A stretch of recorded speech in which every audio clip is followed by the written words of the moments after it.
أعوذ بالله من الشيطان الرجيم. بسم الله الرحمن الرحيم. تحية يوم يلقونه سلام وأعد لهم أجرا كريما. يا أيها النبي إنا أرسلناك شاهدا ومبشرا ونذيرا وداعيا إلى الله بإذنه وسراجا منيرا. يا أيها النبي إنا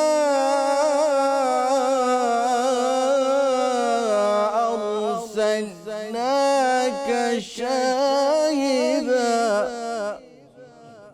يا أيها النبي إنا أرسلناك شاهدا ومبشرا ونذيرا وداعيا إلى الله بإذنه وسراجا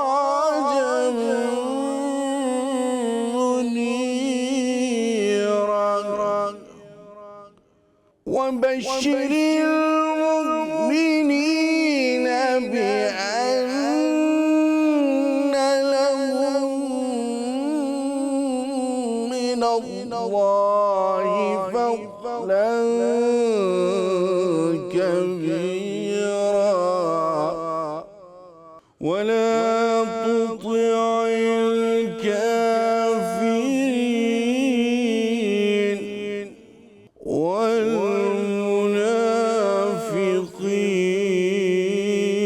والمنافقين ودع أذاهم وتوكل على الله. ولا تطع الكافرين والمنافقين ودع أذاهم وتوكل على الله وكفى بالله وكيلا. صدق الله العظيم. جزاك الله ما شاء الله. اللهم صل على سيدنا ومولانا محمد وعلى آل سيدنا ومولانا محمد وبارك وسلم وصل عليه. رب اشرح لي صدری ویسر لی امری واحلل عقدۃ من لسانی یفقہوا قولی. رب زدنی علما. خواتین و حضرات، آپ سبھی کو ایم نیوز کی افطار نشریات فرقان رمضان میں کہیں گے خوش آمدید. میں ہوں حافظ نجم الثاقب اور میرے ساتھ ہیں ایمان نواز. ابھی آپ نے سیٹھ اسامہ چترالی کی خوبصورت آواز میں تلاوت کلام پاک سماعت فرمائی ہے اور نعت رسول مقبول صلی اللہ علیہ وآلہ وسلم کے لیے ہمارے ساتھ موجود ہیں عبد المعین. السلام علیکم. نعتیہ کلام کے چند اشعار کی درخواست. تو شائع خوباں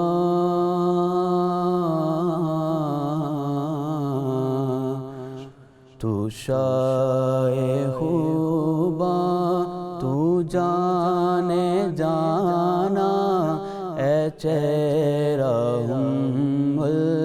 الکتاب تیرا نہ بن سکی ہے نہ بن سکے گا نہ بن سکی ہے نہ بن سکے گا مثال تیری جواب تیرا تو سب سے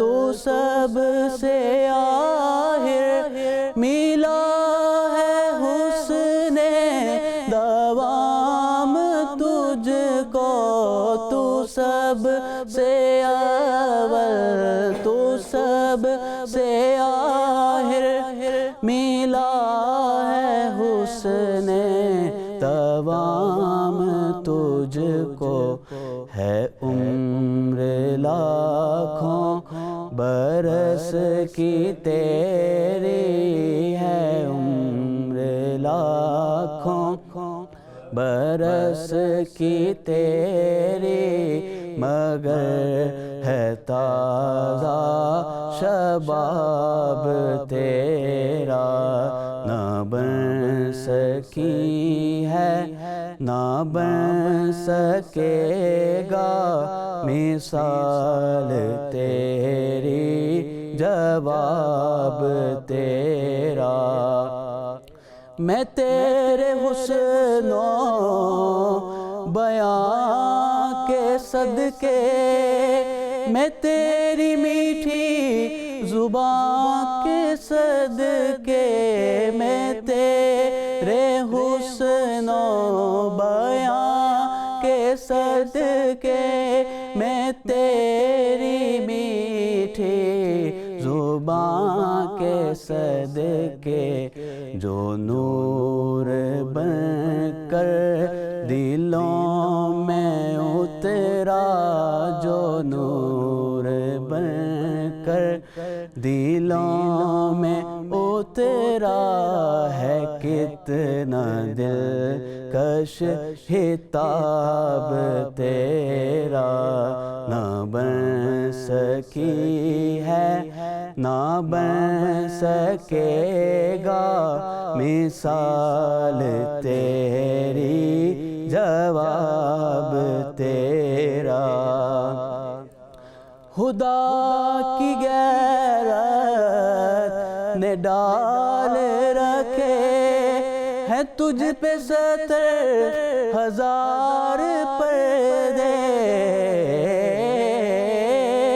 خدا کی غیرت نے ڈال رکھے ہیں تجھ پہ 70,000 پردے، جہاں میں بن جاتے تور لاکھوں، جہاں میں بن جاتے تور لاکھوں، جو ایک بھی اٹھتا حجاب تیرا، نہ بن سکی ہے نہ بن سکے گا مثال تیری، جواب تیرا۔ بہت خوب، سلامت رہیں، بہت خوب۔ خواتین و حضرات، فرقان رمضان میں وقت ہوا چاہتا ہے ایک وقفے کا، واپس آئیں گے، علماء حضرات ہمارے ساتھ تشریف فرما ہوں گے، ہمارے ساتھ رہیں۔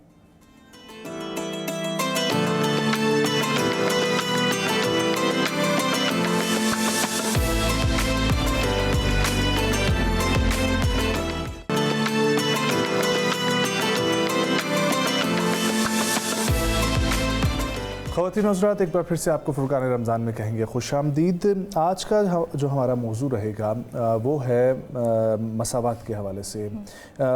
عدل اور بھائی چارے کی تعلیم دیتا ہے اسلام ہمیشہ ہمیں، اور اسلام میں رنگ، نسل، زبان اور قومیت کی بنیاد پر جو ہے وہ فوقیت حاصل نہیں بلکہ تقویٰ کی بنیاد پر ہے۔ خطبہ حجۃ الوداع جو ہم لوگ سمجھتے ہیں بحیثیت مسلمان کے پہلا چارٹر آف ہیومن رائٹس ہے، اور اس کے بہت ساری آج جو ہے وہ یونائٹڈ نیشن میں بھی ہمیں اس کی شقیں ملتی ہیں جو رسول اللہ صلی اللہ علیہ وسلم نے آج سے 1400 سال پہلے بیان فرما دی تھی۔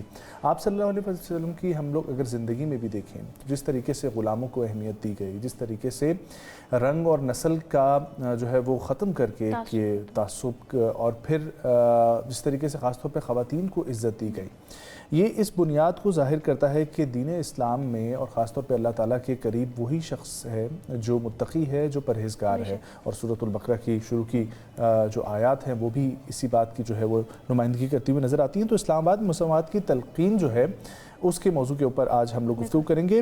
قرآن کہتا ہے سورۃ الحجرات کی آیت نمبر 13 میں، یعنی بے شک اللہ کے نزدیک تم میں سے سب سے زیادہ عزت والا وہ ہے جو سب سے زیادہ پرہیزگار ہے۔ اور سیرت طیبہ صلی اللہ علیہ وآلہ وسلم سے بھی ہمیں یہی ملتا ہے کہ مدینہ میں مہاجرین اور انصار کے درمیان ایسی محبت اور برابری پیدا کی گئی کہ وہ ایک دوسرے کے لیے قربانی دینے کو تیار ہو گئے تھے۔ اور پھر خادموں کے حقوق تک جس اسلام نے اور جس رسول اللہ صلی اللہ علیہ وآلہ وسلم نے بیان کی ہوں، تو پھر دین اسلام ایک مکمل جو ضابطہ حیات ہے، ہم لوگ اسی لیے کہتے ہیں کہ اس میں صرف اور صرف عبادات نہیں بلکہ اخلاقیات کا بھی جو ہے وہ پورا پیک کر ہمیں ملتا ہے۔ اسی کے اوپر گفتگو کریں گے ہمارے علماء حضرات کے علماء ساتھ۔ کرام کا تعارف کرواتے ہیں۔ ہمارے ساتھ سیٹ اسامہ چترالی صاحب موجود ہیں۔ السلام علیکم صاحب۔ وعلیکم السلام۔ ان کے ساتھ موجود ہیں مولانا قاری محمد عثمان فاروقی صاحب، السلام علیکم۔ وعلیکم السلام۔ اور ان کے ساتھ تشریف فرما ہے علامہ سید امجد حسین شنقوی صاحب، السلام علیکم علامہ صاحب۔ وعلیکم السلام۔ اسامہ صاحب، آپ سے گفتگو کا آغاز کرتے ہیں۔ مساوات اسلام میں بہت زیادہ ضروری ہے، لیکن آج ہم دیکھتے ہیں کہ ہم نہ برابری کر رہے ہیں، اور تعصب ہے، رنگ، نسل، اس کا تعصب ختم کر دیا گیا تھا، لیکن آج ہماری سوسائٹی میں یہی تعصب برقرار ہے۔ الحمد للہ الذی علم بالقلم علم الانسان ما لم يعلم والصلاة علی محمد صلی اللہ علیہ وسلم۔ سورہ حجرات میں جہاں اللہ تعالیٰ انسان کو پوری ایک سوشل اسٹرکچر کو ڈیفائن کرتے اور خاص طور پہ کمیونیکیشن کے، وہاں پہ اللہ تعالیٰ جو ہے کہتے ہیں یا ایھا الناس انا خلقناکم من ذکر و انثی وجعلناکم شعوبا، کہ آپ کے گروہ بنا دیے ہم نے، پھر پہلے آپ کو جوڑے پیدا کیے، پھر گروہ بنا، وقبائل لتعارفوا، اور آپ کے قبائل ہے جو آپ کا تعارف کرائے، ان اکرمکم عند اللہ اتقاکم، اور اللہ کے قریب سب سے تو وہی ہے، اور جیسے کہتے ہیں مرتبہ پانے والے وہی ہیں جو متقی ہیں، پرہیزگار ہیں۔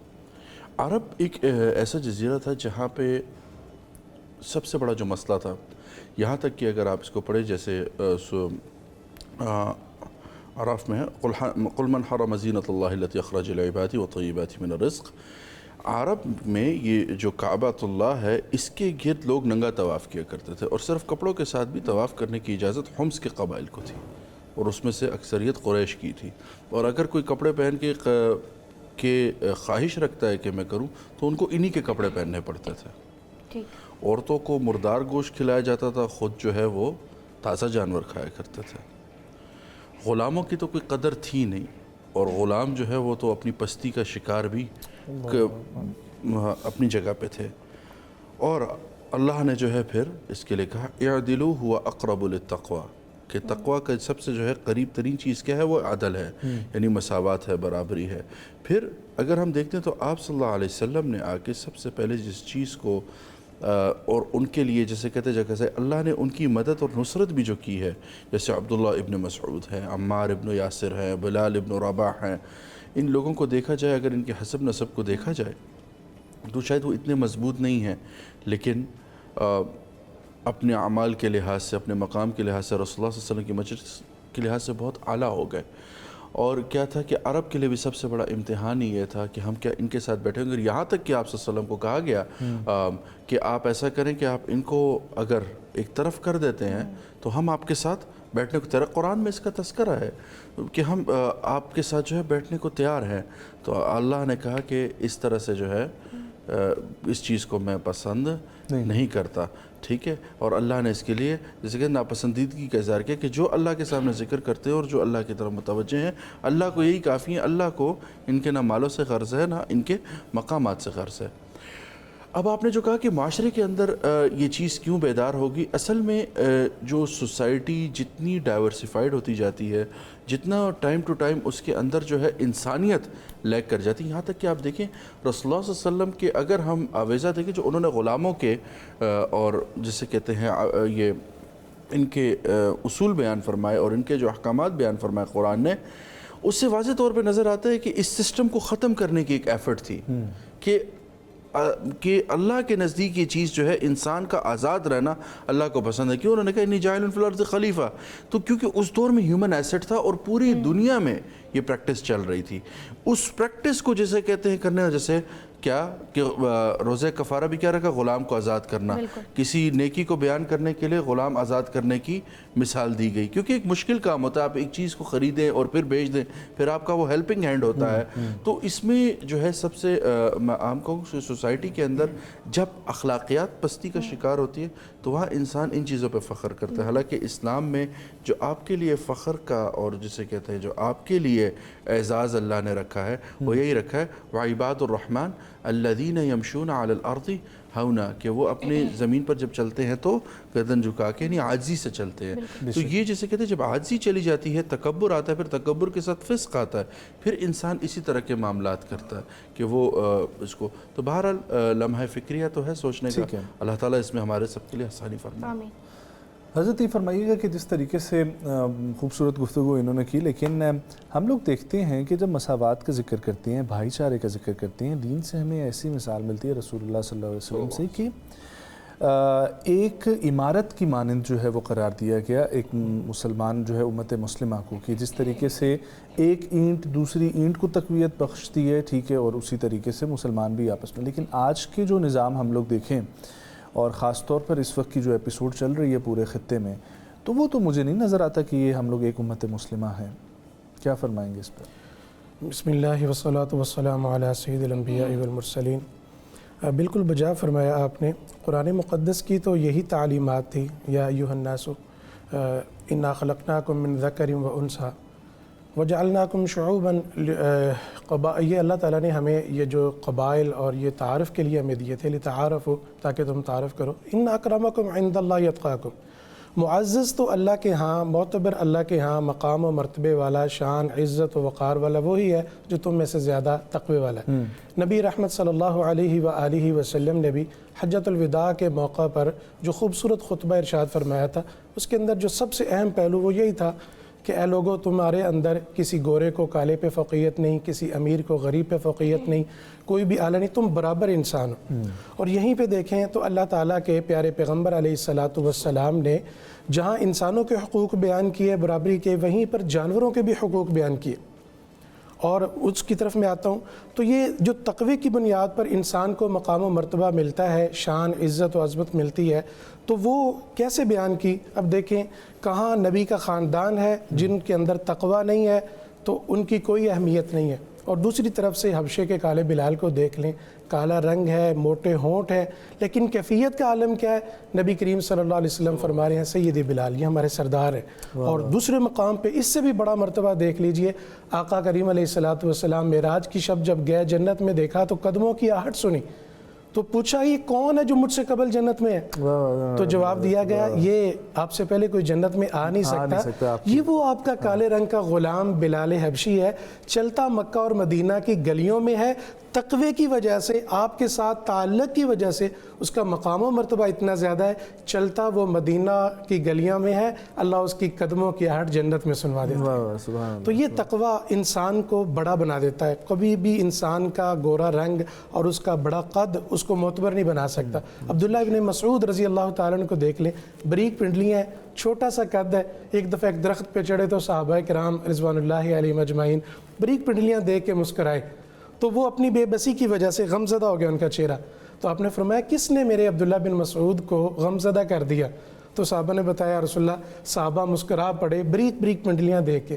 تو آپ نے کیا فرمایا کہ اگر میزان کے ایک ترازو کے اندر ابن مسعود کی یہ بریک پنڈلیاں رکھ دی جائیں اور دوسرے ترازو کے اندر اللہ اکبر پلڑے کے اندر ساتوں زمین و آسمان کو رکھ دیا جائے تو اعمال کے وزن کے اعتبار سے یہ بریک پنڈلیاں بھاری پڑ جائیں گی.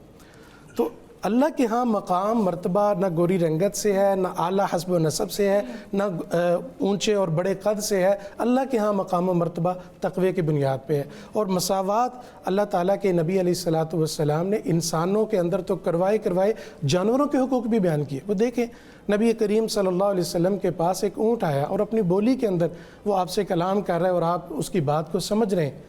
تو آپ نے اس کے مالک کو بلایا. اس کا مالک کون تھے؟ یقیناً صحابی تھے. تو آپ نے فرمایا یہ اونٹ تیری شکایت کر رہا ہے. کیا شکایت کر رہا ہے؟ کہ تو اسے کام زیادہ لیتا ہے اور اس کا خیال کم رکھتا ہے، اس کے حقوق کا دھیان کر، کہیں ایسا نہ ہو کہ اس کی وجہ سے تجھے جہنم کی آگ میں جلنا پڑ جائے۔ تو اسلام تو ہر چیز کے حقوق بیان کرتا ہے، مٹی کے حقوق بیان کرتا ہے کہ اس کے اوپر تکبر سے نہ چلو، اس کو تکلیف ہوتی ہے، بلا وجہ درختوں کو نہ کاٹو۔ تو اسلام تو ایک بہت خوبصورت مذہب ہے، بہت خوبصورت دین ہے۔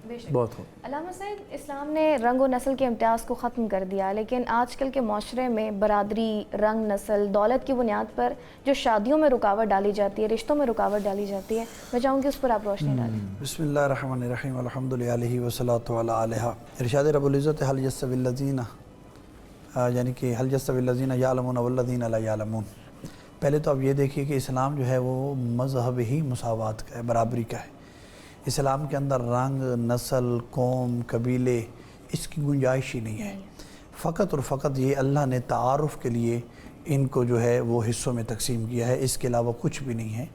اچھا، دوسری بات یہ ہے کہ بحیثیت انسان، چاہے مرد ہے چاہے عورت ہے، چاہے مسلم ہے چاہے غیر مسلم ہے، چاہے کوئی بھی ہو، بحیثیت جنس انسان یہ سب برابر ہیں۔ لیکن جب آپ آئیں گے آگے پھر ان کے مراتب ہیں۔ کیا عالم اور جاہل برابر ہے؟ وہ برابر نہیں۔ کیا دیکھنے والا اور نہ دیکھنے والا برابر ہے؟ وہ برابر نہیں۔ کیا شعور رکھنے والا اور غیر شعور رکھنے والا برابر ہے؟ نہیں۔ یہ جو مسائل ہمارے اندر پیدا ہو جاتے ہیں کہ کسی جگہ پہ اپنے رنگ پہ فخر کیا جاتا ہے، کسی جگہ پہ اپنی نسل پہ فخر کیا جاتا ہے، تو یہ در حقیقت بے شعوری ہے۔ خطبہ حجت الوداع میں آپ نے بتا دیا، آپ نے اپنے انٹرو میں بتایا بھی کہ سرکار دو عالم نے فرمایا کہ کسی گورے کو کالے پہ اور کسی کالے کو گورے پہ، کسی عربی کو اجمی اور کسی اجمی کو عربی پہ کوئی فوقیت نہیں۔ اگر فوقیت ہے تو اس کی بنیاد تقوی ہے۔ رسول خدا صلی اللہ علیہ وسلم کے پاس ایک مرتبہ تشریف فرماتے پیغمبر گرامی قدر، تو پیغمبر نے فرمایا اکرم اولادی، کہ اے میری امت میری اولاد کا احترام کرو۔ ایک شخص آیا اور آ کے کہنے لگا یا رسول اللہ، آپ کی اولاد اگر بری ہو تب بھی احترام کریں؟ پیغمبر نے فرمایا اگر میری اولاد متقی ہے تو تقوی کی وجہ سے اس کی یعنی کہ عزت کرو، کیونکہ متقی کا حق ہے کہ اس کی عزت کی جائے، اور اگر میری اولاد بری ہو تو مجھ سے نسبت کی وجہ سے اس کی عزت کی جائے۔ لیکن اس میں ایک خرابی پیدا ہو جاتی ہے کہ جیسے میں سید ہوں، میری نسبت سرکار دو عالم صلی اللہ علیہ وسلم کے ساتھ ہے، اگر اس نسبت پہ میں غرور کر کے باقی امتوں پہ اپنا بڑھاوا، اپنے آپ کو بڑھاؤں، تو اس کی مذمت ہے، اس کی اسلام ہمیں اجازت نہیں دیتا۔ ٹھیک ہے جی، ہاں، یہ اس کا لطف ہے خالق اکبر کا کہ جس نے ہمیں نسل مصطفیٰ میں رکھ دیا۔ دوسرا یہ ہے کہ میرے دونوں برادران نے جناب بلال کا تذکرہ کیا، رنگ کے کالے تھے، غلام بھی تھے۔ آپ ذرا غور کیجئے، سرکار دو عالم کے ساتھ جو مشرکین مکہ کو مسئلہ تھا نا، وہ تھا یہ کہ جو غلام مشرکین مکہ کے نیچے بیٹھ کے کھاتے تھے وہ مسلمان ہونے کے بعد ان کے برابر آ گئے۔ انہیں مسئلہ یہ تھا کہ جو ہمارے معاشرے میں جن کی عزت نہیں تھی آج وہ ہمارے ساتھ بیٹھ کے کھا رہے ہیں، آج وہ ہمارے ہم پلہ ہو گئے۔ اور سرکار دو عالم نے جو عزت عطا فرمائی جناب بلال کو کہ اسلام کی سب سے بڑی عبادت کے بلاوے کے طور پہ انہیں اذان پہ مقرر فرمایا۔ اذان سب سے نماز کے لیے بلاوا ہے نا، نماز سے بڑی عبادت ہے ہی کون؟ اگر نماز قبول ہے تو ہر عمل قبول ہے، اگر نماز رد ہے تو ہر عمل رد ہے۔ تو اس نماز کے وقت کو یعنی دنیا تک پہنچانے کے لیے کہ نماز کا وقت ہو گیا تو سرکار دو عالم نے جناب بلال کو کیا فرمایا؟ مؤذن مقرر فرمایا۔ اس کا مطلب کیا ہوا کہ اگر رنگ کی، روپ کی یا قبیلے کی کوئی اہمیت ہوتی تو پیغمبر کسی نہ کسی قریش میں سے کسی کو لے آتے، کسی مالدار کو لے کے آتے۔ جناب بلال کو مؤذن مقرر کر کے پیغمبر نے فرمایا کہ اگر کوئی غلام بھی ہے تو اسلام میں اس کے برابر کے حقوق ہے۔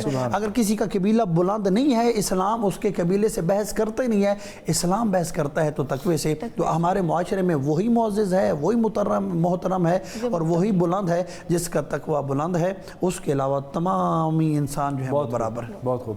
خواتین و حضرات، وقفے کی طرف ہم لوگوں نے بڑھنا ہے، واپس آئیں گے، اسی موضوع کو آگے بڑھائیں گے، ہمارے ساتھ رہیے۔